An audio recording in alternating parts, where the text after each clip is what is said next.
Ano yung nangyari sa sa mama po niya? Pinauwi ko siya noon at nag-anak na nga dito, sabi nila. Parang iba daw nga ang kuwan. Dahil nga ganay una, permi daw namang iwan-iwan ng asawa. Ilang taon po ba yung mama niya nang namatay? 16. Bata pa. Mm. Tapos, ano po nangyari? E di yung po, nagbiktis siya.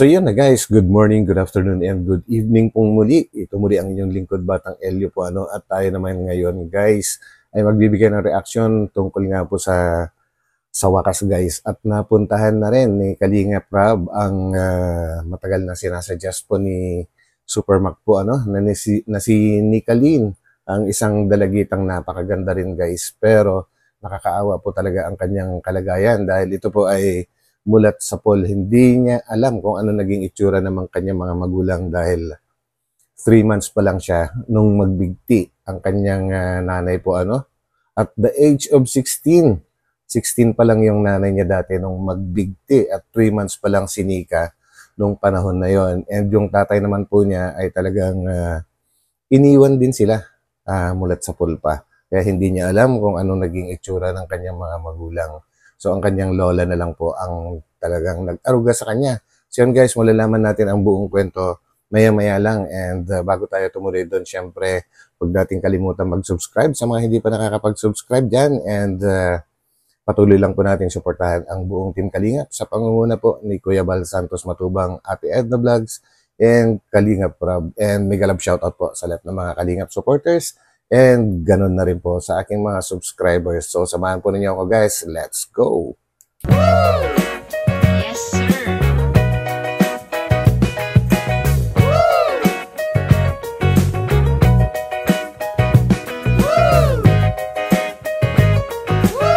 Ito kasama natin si Supermac, si Insan Supermac. At puntahan po natin. Yun. Magandang araw po.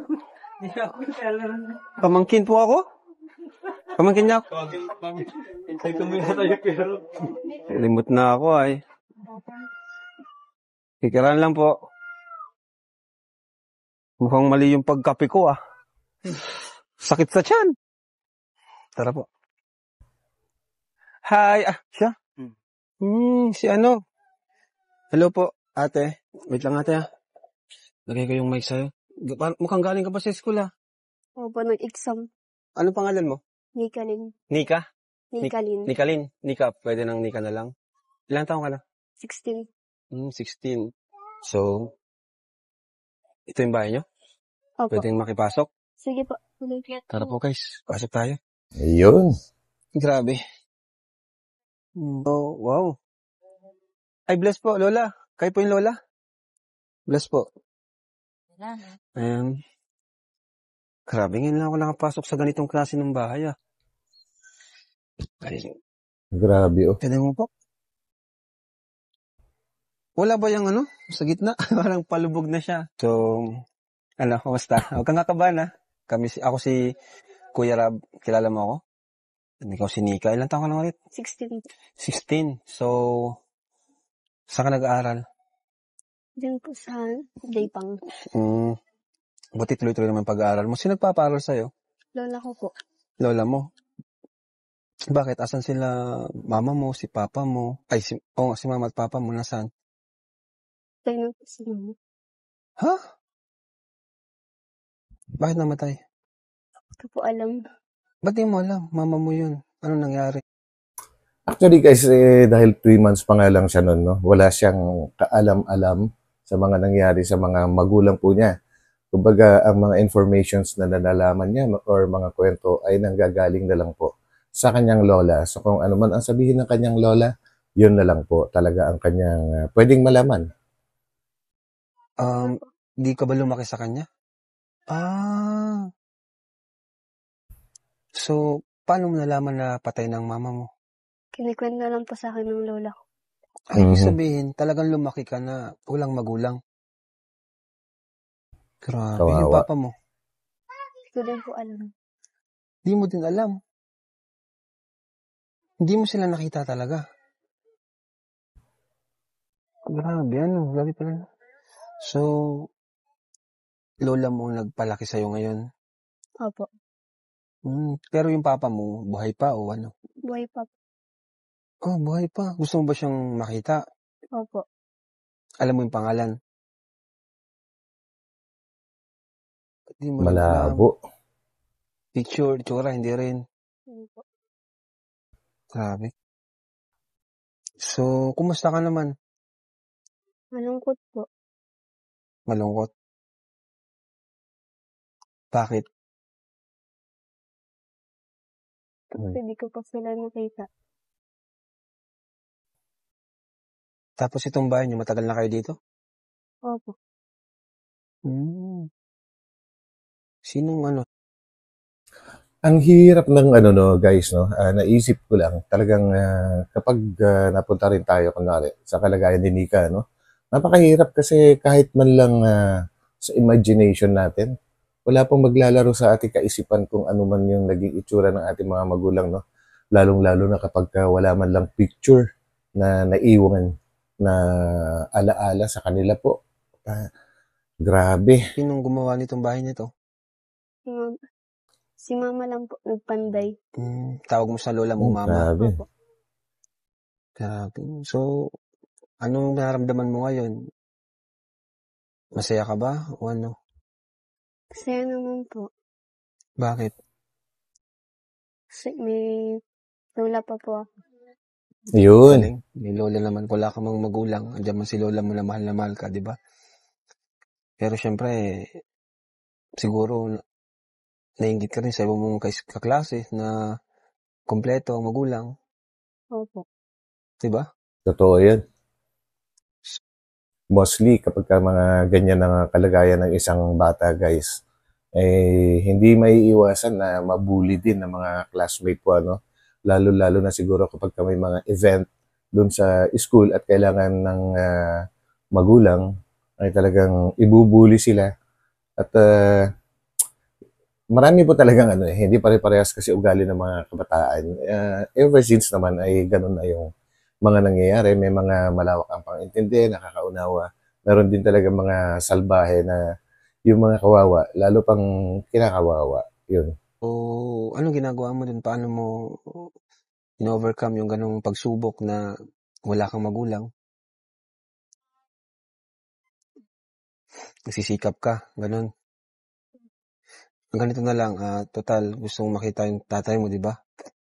Ano yung gusto mong sabihin sa kanya? Baka mamukhaan ka, mapanood ka. Kasi sigurado, pag nakita ka ng tatay mo, sigurado naman, baka naman maramdaman niya na anak niya yung napanood niya. Baka malay mo, dumating yung panahon na magkita kayo. So, anong gusto mong sabihin anong mensahe mo sa kanya? Sana po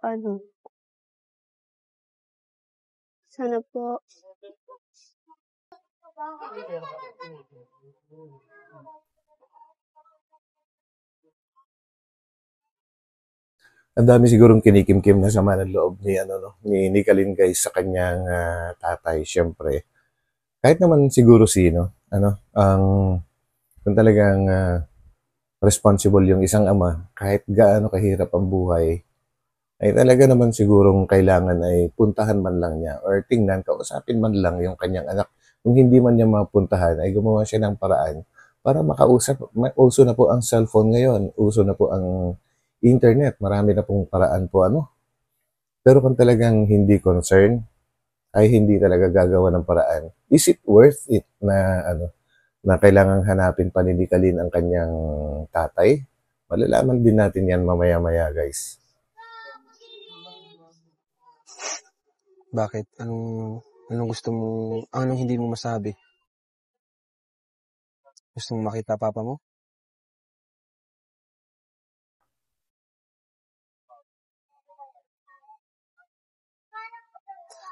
Nasaan ba siya ngayon? Di mo rin alam kung nasaan.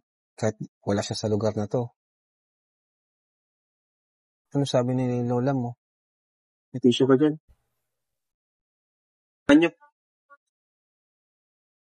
Anong sabi ni lola mo patungkol sa Okay lang yan. Naiintindihan ka namin. Kawawa naman si Nika. Okay lang. Ako na po. Pagkan luha mo.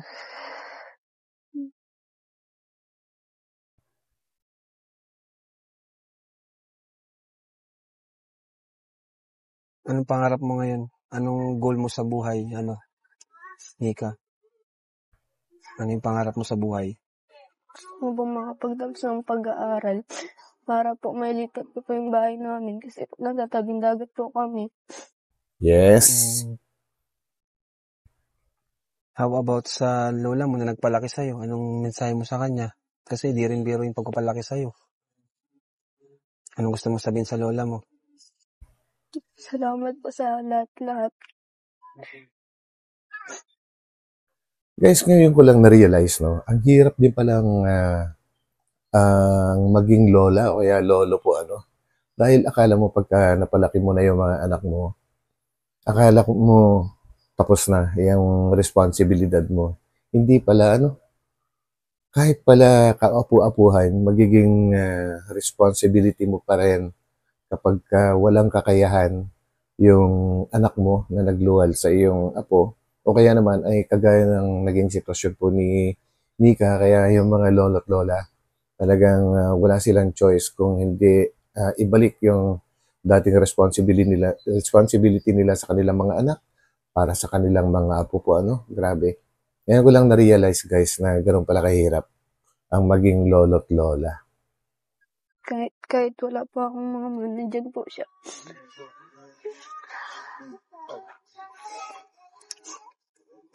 Familiar ka ba sa Team Kalingap? Sa amin? Opo. Di ka pa napupuntahan dito, naririnig mo na kami. Ano naramdaman mo at nandito kami ngayon? Ako, si Kuya Rab mo. Masaya po kasi matutulungan po ako. Yun. Masaya siya dahil matutulungan na siya. Kasi guys, actually 2 beses na nagpunta si Super Mac dyan, no? Nung una, siya lang, tsaka yung isang alalay niya. And then sa pangalawang balik ni Super Mac, kasama niya si Kalingap Edu, si Papa Eds po, ano? And yun na nga, nabanggit na i-refer nila kay Kalingap Rab at yun ba yung pinakaantay-antay natin na mangyari. At ito na, ano? At nasabi nga ni Super Mac kay Nikalin na kapag pinuntahan siya dyan ni Kalingap Rab, ay siguradong matutulungan siya. So yun, at yun po siguro yung ini-expect ni Nika, kaya niya nasabi yun, guys. Thank you rin kay Super Mac, no? Kasi Yun. kita ka namin. Naintindihan namin yung naramdaman mo sa pag-iyak mo pa lang. Talagang sabi ka na makita ang tunay mong magulang, lalo ng papa mo, di ba? At yung sa mama mo naman, sino nagkwento sa'yo na wala na siya? Tita ko po, tapos yung lola ko. Di mo ba siya nakita? Hindi po. Grabe, ano? Kawawa naman to si Nika talaga, mga kalingap. Sobra. Hirap ng ganun. Lumaki ka ng kagaya ng naranasan ni Nika. Di rin po biro talaga yung lumaki ng ganito. Kahit di natin naranasan. Pero kung iisipin natin, talagang mahirap po talaga. So, pakatatag ka lang, Nika. No? Muluha pa rin si Nika. Kaya mo yan. At siguro, ito na rin yung, kumbaga, hindi aksidente nandito kami ngayon. Di ba? Plano ni Lord na makilala ka namin para matulungan ka namin. Ano? Opo. Kasi wala ka mang magulang. Andito naman kami. Kasi lola mo. Dito ang Team Kalingap. May mga kasama tayo sa ating may mga tinutulungan din kami beneficiary na kagaya mo. Na halos ka-age mo lang din. Diba? Mga Kalingap Angels. Yun. Na may mga kanya-kanya rin pagsubok sa buhay. May kanya-kanyang dinaranas at pangarap. May mga hinaharap na pagsubok. Pero ngayon, sila ay patuloy na lumalaban, patuloy na lumalakad para sa kanilang mga pangarap. Sa tulong syempre ng Team Kalingap at ng ating tahanan. So gusto mo bang makasama sa tahanan ng Team Kalingap? Opo. Yun. Welcome ka sa tahanan ng Team Kalingap. Ano? So, alam nyo guys, hindi naman sa kino-compare ko si Nika sa mga ibang Kalingap Angels, no? Pero kung pagbabasihan yung kanyang sitwasyon sa ngayon, dahil lola lang naman niya kasama niya, tsaka yung isang tita niya na may pamilya na rin, ay isa na siguro itong si Nika sa may pinaka mahirap na sitwasyon dahil talagang wala matanda na yung nag-aalaga sa kanya, wala nang paraan para hanap buhay pa ng maayos, no? So, yun lang ba ang aking masasabi, but no comparison po yun kumbaga nabanggit ko lang guys. Kailan ang birthday mo, Nika? October 6 po. October 6, so Libra ka Uy, rin, no? lapit na. Parehas pala tayo. Libra din ako. October 1 naman ako. Basta, yun, unahin mo pag-aaral mo. Siyempre, yan, iwas tayo sa mga, yung mga bisyo. Diba? Ayaw ng Team Kalingap ng bisyo. Dapat focus sa pag-aaral. Tama. And, yun. Grabe, nakakalungkot lang yung nangyari sa'yo, no? Na di namin lubos akalain na sa lugar na ito, liblib kasi ito no? Kung hindi ka pupuntahan, di makikita tong bahay niyo.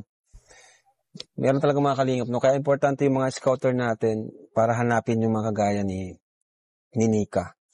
Paano yung natutustusan yung mga pambaon mo? Si mama po nag-ano po siya, nagdedeliver siya po ng pambaon ko. Talagang tawagan si Lola. Lola, dito po kay Lola. Grabe, ang tanda na ni Lola. Lola, magandang hapon po. Grabe pala po, no? Ramdam namin yung kalungkutan ni Nika sa kanyang mga sinabi. So, Lola, first of all po, maraming salamat po sa pagpapalaki sa kanya. Hindi niyo po pinabayaan si Nika, no? Kahit wala yung mga magulang niya. Kayo po ba, Lola, may idea po ba kayo kung nasaan yung papa niya para magkita sila ulit? Ang pagkakaalam ko po, nung nagpunta po kami nung Quezon, sabi ay nasa Lucena daw po. Tapos, ang gusto daw po, kami pa ang pupunta doon. Ay, sabi nasa Lucena? Ay, grabe. sa Pulo. Pero kilala mo naman sa mukha. Kilala ko. Kilala mo naman pala. So, possible pala na magkita sila, Mm-hmm. Kasi kilala naman pala ni Lola. So, Lola, ano pangalan niyo po? Lilibet. Lola Lilibet, ano po yung pakiramdam niyo, Lola, na napalaki niyo si Nika ng ganito pero may kulang sa kanya? Paano mo po siya pinapalakas? Siya naman po ay sinasabihan ko din na, maski tayo ay naghihirap, kailangan makatapos ka ng pag-aaral mo. Tiyaga-tiyaga lang. Dahil kita mo naman ako kung ano-ano na din lang ang ginagawa ko para mapagsikapan ko ikaw na makatapos. Tama. May Kung mga kayo, araw ba na halos wala kang maibigay sa kanya? ay talaga, totoo po iyan na pag minsan sasabihin naman po niya sa akin na maglalakad na lang ako, mama, magkukuha na lang ako, baon ako ng kanin. Baon daw siya ng kanin. Deserve talaga, mga kalingap ni Nika ang pagkalinga natin. Tapos, Tama. pag minsan po naman, mabibigyan ko naman po siya ng halagang 50 pesos. Yun. Nasabi niya, mama, doon ako pinakain ng nanay nung eskwela ko. Kaya sabi ko Kaskwela na niyan, tumutulong sa kanya. May tumutulong din po sa kanyang nanay. Yung nga daw po, nagtatrabaho daw po dyan sa DBP sa munisipyo. Opo. Sabi ko, kung ano man ang trabaho sa kanila, tulungan mo na lang. And I think hindi lang yan guys kasi pati yung nabanggit po yan ni Lola nung nakaraan po pagpunta ni Supermac na kahit yung ibang teachers po ni Nicalyn ay tumutulong din and dinadalaw nga daw po siya dyan kasama yung ibang classmate niya. Kumbaga kung hindi mabait itong si Nicalyn ay hindi siguro siya mapapansin ng mga teachers tsaka mga classmates and ganun na rin yung mga ibang magulang ng kanyang mga classmates po na tumutulong din sa kanya kahit sa pagkain man lang ay napaka din ni Nicalyn siguro. Napakabuti niya siguro sa school and syempre sa totoong pagkatao niya siguro talagang mabait siya guys. Ayun, kasi pagka hindi mabait ang isang tao guys, hindi naman talaga mapapansin di ba? Tinutulungan din po siya ng mga ka-eskwela niya. Yun. Kumusta naman po yung sa pag-aaral po ni Nika? Talaga masipag naman po mag-aaral. Masipag naman po siya mag-aaral. May pangarap, no? Yan naman po sinasabi ko sa kanya, magsikap kanin at tayo lang, saka si Tiyo mo, yun lang tayong tatlo. Tapos ito na nga po sila, may mga anak din po akong nakapisan dito, saka may nag-aaral din. May nag-aaral din po. Minsan naman nakakabigay din naman sila kasi papaano. Kaya nagtsatsaga din po ako na magana-gana ito lang sa loob ng bahay, mag-alaga. Para sa kanya din naman yung ginagawa ko. Kasi ko nga sa kanya, o ikaw manala mo, ikaw ay lumaki dito sa atin na ikaw ay solo laang. Ngayon sa ko marami at siyempre may inaalagaan na din ako. Tiyaga-tiyaga ka lang. Sino pa po yung mga nakatira dito sa bahay? Yung isa ko pong anak na babae. May anak ka na ano? Babae. Sino po ba yung Tita anak ni niyo? Yung Nika. mama niya o yung papa niya? Yung mama niya yung namatay? Mama niya po. Yun namatay yung mama niya. anak niyo po? Siya ay 3 buwan pa Bata lang. pa, ano? Si Lola, Kumbaga, parang bata pa po kayo. Ilan taon na 61, po kayo? 61 na ako. Ibig sabihin, Lola, kahit sa pagkain, sa baon, kulang pa rin talaga. Talaga pong ako'y awa din dyan sa batang iyan. May sipag naman mag-aral. Ano po?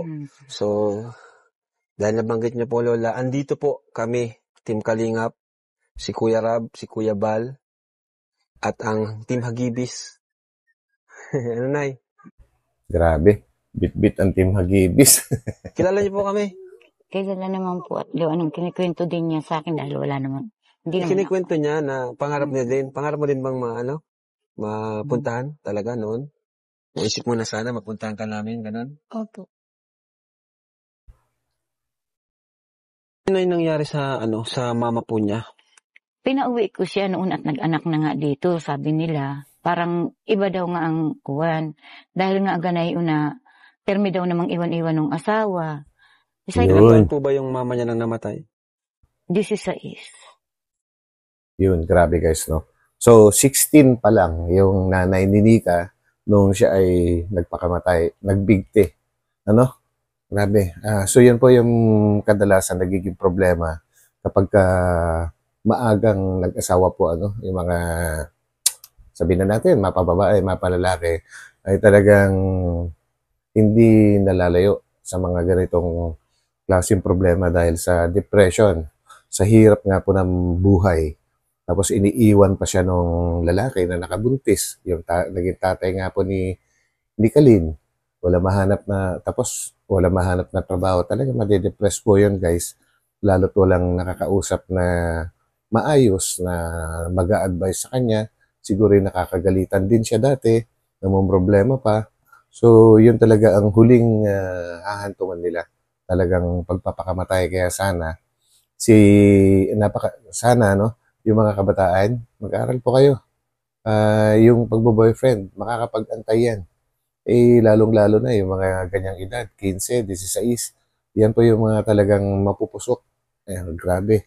So sana si Nicolene, guys, ay hindi siya matulad sa kanyang nanay po, sana. Bata pa. Tapos, ano po nangyari? Iyon na nga. Nag-uwi na, pinauwi kasama yung tiyahin ng asawa. Kinuha ko naman siya dun sa tiyahin ng asawa. Dala-dala nga ito. Ako na ang nag-alaga. Sabi niya, Mama, magkukuhan muna ako, magtatrabaho ako. Nagtrabaho siya dun sa kuhanan ng, yung sa mga buhay-buhay. Kaedad niya, pati na ngayon, kaedad na niya ngayon. Tapos? Kung ilang taon na din po siya, yun din po ang kuhan niya. Edad niya na din halos. Yun, 16, 17 na din po siya. Ano nangyari po? Yun po, nagbikti siya. Grabe. Isa yun siguro sa pinakamasakit, guys, na pagkamatay po, At ang pagbibigti, sobrang sobrang lalim na ng ang kanyang naging depression. Guys, pagbibigti, ang sakit nun, sobra. At hindi ka naman mamamatay bigla dun, no? Kumbaga, dahan-dahan din. So, sobra yung sakit na mararamdaman. Grabe. Depression. Kaedad pati niya. So, bantayan niyo po palagi si Ay, talagang binabantayan ko at ang akin natatakot ako. Baka sa'yo kung mangyari din yung nangyari sa Huwag niya naman. dahil sa hirap namin. Baka sa'yo kung mangyari din dito sa apo ko, ay wag naman na sana sa'yo kung ganay na mangyari.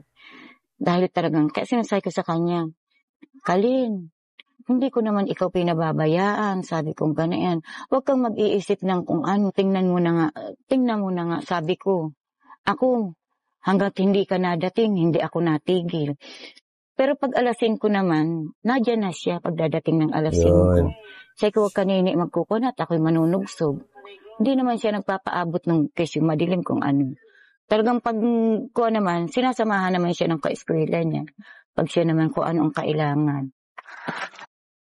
Pero actually guys, nakakatakot din si Nicalene kasi madalas daw ay nakikitang tulala. Kumbaga siguro kailangan niya ng makakausap na maayos po, na hindi basta kausap kundi yung marunong, may kinalaman din po sa mga pag-a-advise ng maayos, no? Nakakatakot, baka matulad siya sa kanyang nanay. So, hello po. Ay, ang bigat naman. Ay, ang ganda niya. Saan ko pwedeng ilagay? Ang ganda. Di bagay sa'yo magbuhat ng bigas. Oo nga, ako yung nakabuhat nito. Sexy mo. Oo nga, sayang naman yung beauty ko. Hello po, mama. Ay, tita. Hi, Lola. Hello po, mama. Hi. I'm Reyna. Reyna Pinil. Ikaw, anong pangalan mo? Mikaline. Beshi, napansin ko, parang makamukha kami. Ano ba? Malapit. Paano nangyari yun? Pilik mata pa lang, walang sinabi pilik Oh, may pilik mata siya ako, walang pilik mata. Maganda. Parang siya. Pwedeng, kasi batch 4 na ako eh. Pwedeng kalinyada ako sa Yes, tama ka, Beshi. Kumbaga, pasok na pasok si Nicalene sa magiging pag ilang batch na ba, guys? Kumbaga, nasa batch 2 na, So, batch 3 or batch 4? Sorry, hindi ko alam. Mga batch 3 siguro, pwede yan na maging Kalingap Angel tong si Nicalene. Pasok na pasok po sa criteria, guys. sa Angels. Ha? Ako? Kamukha niya ako. Hindi, may kamukha siya sa mga Angels. Malapit-lapit sa Angels. Morena din, Oo, Morena din. Parehas ko may... Sino nga ba morena sa mga Kalingap Angels, guys? Parang isa lang yung, alam kong morena si Jovi. Yung iba kasi talagang mapuputi na eh. Yung iba nga talagang mga tisay yung iba eh. Morena. Sa artista, sino? Parang may namumukha na ako sa artista na niya eh. Oo, may namumukha na sa artist. Katrina Halili. Yan, oo. Kawig mo. Pero ngayon tayo yung magkamukha. Malapit ako sa iyo. Kumusta? Pero sige, grabe pala pinagdaanan niya. Patayin mo. Saan ka dumaan? Hindi ako dun dadaan. Oo. Pwede ko trabaho ni Beshi magpasaya. Oo. So, sayang wala yung groceries. Di bali, bibigyan na lang tayo sa kanila. Ay, sige. Kailang subaybayan pa rin lang dahil. Bakit po, Nay? Di ba, sabi mo sa akin na minsan nakikita mo siya nakakatulala. So, yan ang iwasan mo, ha? Pag may problema ka, sabihin mo. I-open mo kung ayaw mo kay Lola sa mga close friends mo, kay Beshi. Sabi ka kung ano baga ang problema mo, may problema ka. Ikaw naman sabi ko ikinatago yun kung maski papaano. Ako walang-wala. Ngayon, Nay, alam mo, makakatulong sa kanila yung samahan ng mga Kalingap Angels. Maganda yun kasi sila nag-o-open sila eh. Doon sila mayroon siya ng mga bagong kaibigan na makakausap. Kasama na pala namin siya. Welcome ko na siya sa tahanan. Yes. Tahanan namin. Malaking tahanan namin. Oo. Nakatawa siya cute yan, tumawa yung dimple. Ako may dimple din eh. Nasaan? Sa noo. Kala ko sa puwet. Pero, ito po. Laos na yun. Sa noo naman. Nay, may biyaya po kaming inihatid po para sa kanya na makakatulong po sa kanyang pag-aaral at sa mga kailangan po nyo dito. So, kaya magkano ka? Appear. Yun pala talaga. Yun talaga. So, ito, mula sa Team Kalingap, 1, 2, 3, 4, 5, 6, 7, 8,000 pesos. Ayun. Naluluwa si nanay, oh. Bakit po, Lola? Malaking tulong po. Malaking tulong po yan. Makakakuha na din po siya ng cellphone. Bilang po. Grabe, si Lola. Gusto niya magkaroon ng cellphone si Nika. Pero antayin natin, guys, at may sasabihin din si Nika kung saan niya gustong gamitin yung pera na binigay ni Kalingap Rob. Naiyak si ano. Maraming salamat sa inyo. At Cellphone, wala siyang cellphone? Kailangan sa pag-aaral yun, di ba ngayon? Mga online class. nakikihiram lang po siya sa mga ka-eskwela niya. Kawawa talaga. Ako sa mga tiyahin, Talagang nakikihiram ano, siya. buti na lang nakapunta tayo dito, Beshi. Maraming salamat. Maraming salamat talaga. Siya inatok sa Huwag ka nang umiyak. Uminom ka muna. Ano ba? Pinapatawa ka lang ni Beshi. O, tamo not effective. So, tumawa siya. Alat. Sana naman maalala siya nung tatay niya kung siya ay mapapanood. Kaya nga. Ano pangalan po? Elino. Ha? Elino. Elino?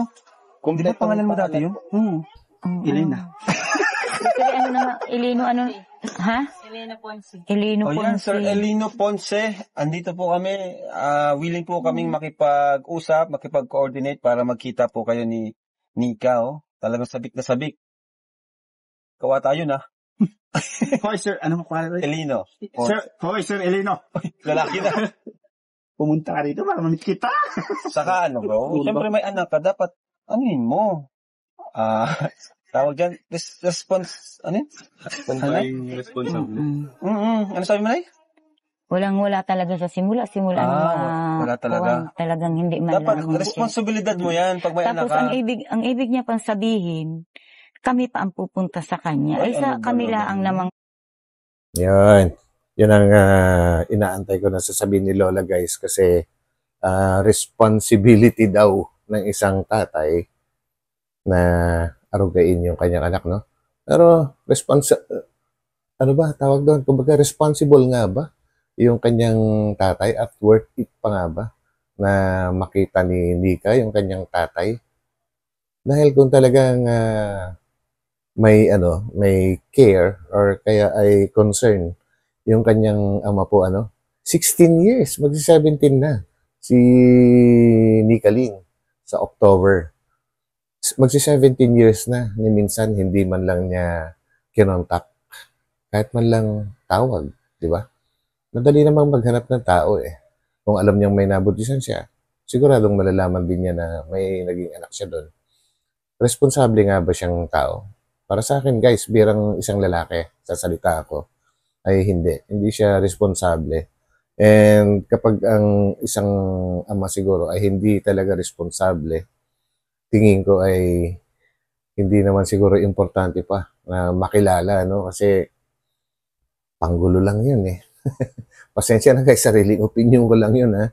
Kung meron din kayong opinion, comment down para malaman ko rin po ang inyong opinion.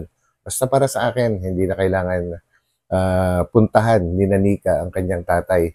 Kumbaga desisyon na ng tatay niya kung gusto ba talaga niyang makilala pa si Nika, pero malamang kapag ito'y si Nika ay sumikat at nagkapangalan, lumaki ang kanyang pangalan dahil sa Kalingap, malamang magpapakita yon. maglula, sabi ko. Makakapunta pa ba? Tingnan nyo na nga pangbaon nga, wala, no? Pamasahe pa kaya. Kung totoo Yan ang sinasabi ko. Kayang-kaya naman niya dahil may hanap buhay siya, lalaki pati siya. May asawa Yan. na, may pamilya na po siya iba. Meron daw. Yun lang. Kaya naman pala. Kaya sabi ko, ang kuwang ko din sa kanya, kung ayaw niya naman, sabi ko, basta naalala siya ng anak niya, tingin naman niya, Elino Ponce.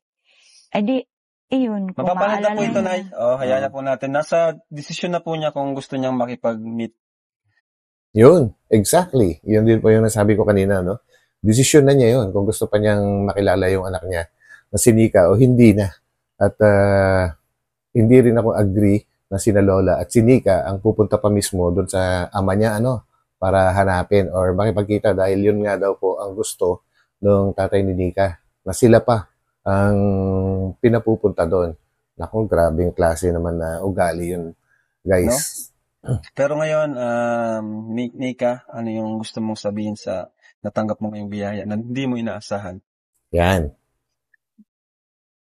Maraming salamat po kasi meron na po akong pambaon and makakabayad na po ako sa school, sa mga bayarin ko po.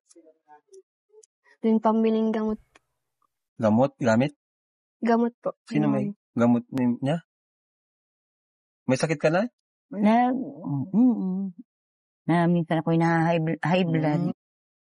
So yan guys, no, kung kanina iniisip ni Lola magkaroon ng cellphone, si Nika. Grabe, yun ang ano ng isang lola po. Ano. Ang isang apo naman, ang kagustuhan ng isang apo ay makabili ng gamot para sa kanyang lola at magagamit niya pambayad sa mga bayarin sa school. And yun, yung mga importanteng bagay naman, yung para kay Nika, ano, hindi niya nabanggit na cellphone yung ano niya kasi nakakahiram-hiram pa rin naman siya. Kumbaga, mas priority ni Nika yung para sa lola niya. Grabe, ano? Magkaiba sila ng... Ibig sabihin, no, nagmamahalan talaga silang maglola. Di ba, guys? Yan, nakakatuwa. Akala ko dati, ngayon wala na. Grabe. Palibasa, minsan ay may nararamdaman na din. May edad na May eh. edad na. Yan. Kasi kutsaga-tsaga lang tayo ninat. Siguro pag ikaw na may nakatapos na, kiginhawa na tayo. Hindi mo ako pababayaan. And yun, no?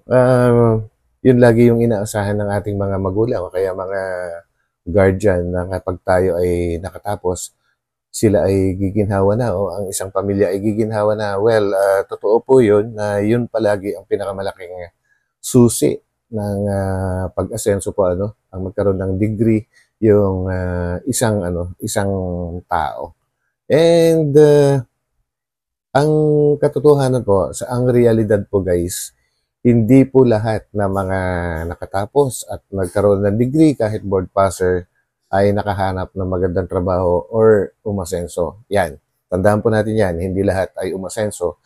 Pero hindi ko kayo dinidiscourage. Guys, hindi ko kayo dinidiscourage. Ang ibig ko lang sabihin dito, kailangan mo talagang magkaroon para mas malaki yung chance mo na makapaghanap ng trabaho.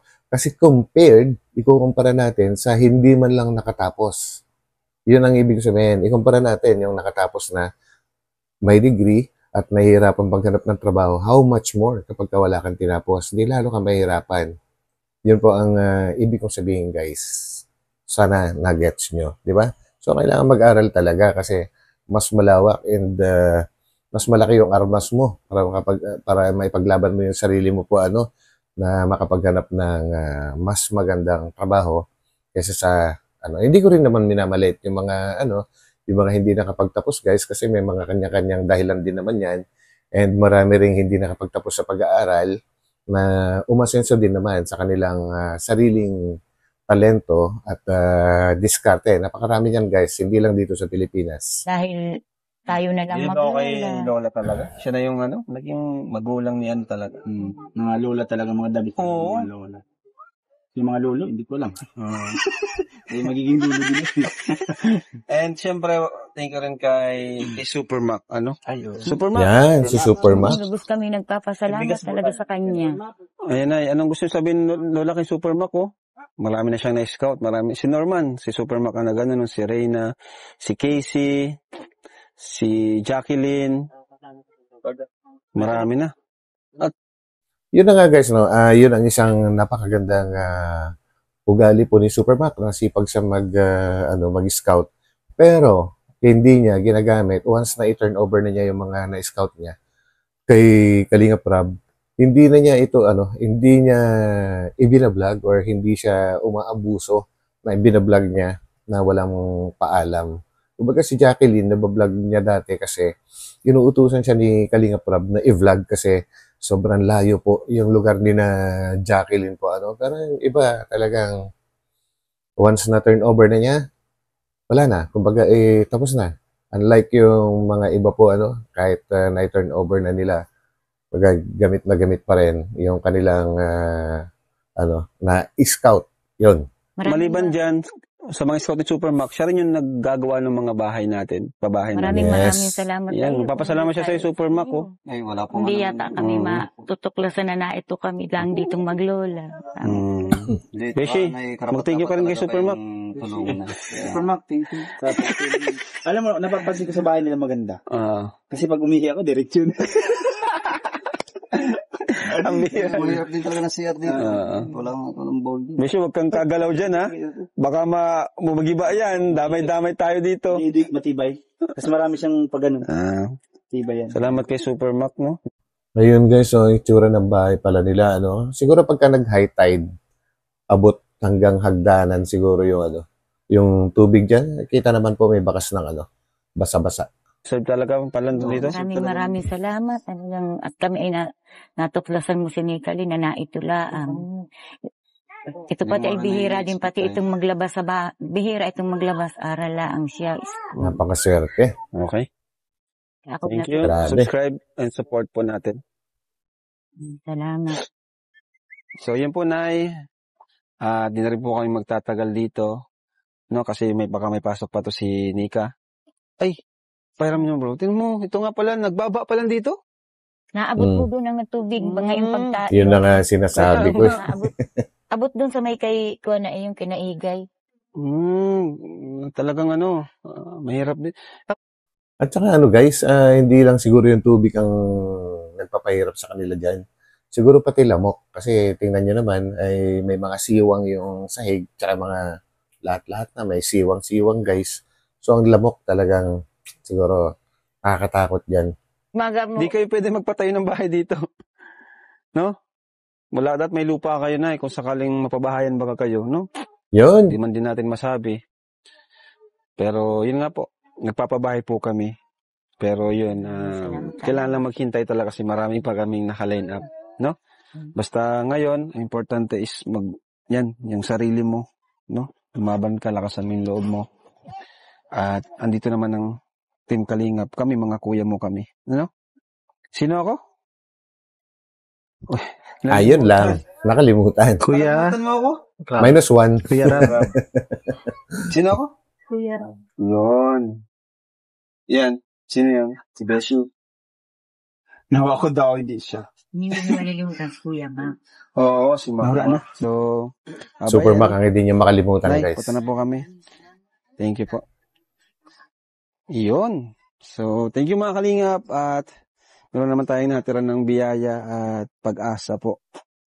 Bagong pamilya. So, punta na po kami. Thank you. Thank you. Ayan. Bye-bye po. God bless po sa inyo. Beshi, inom ko muna. Ha?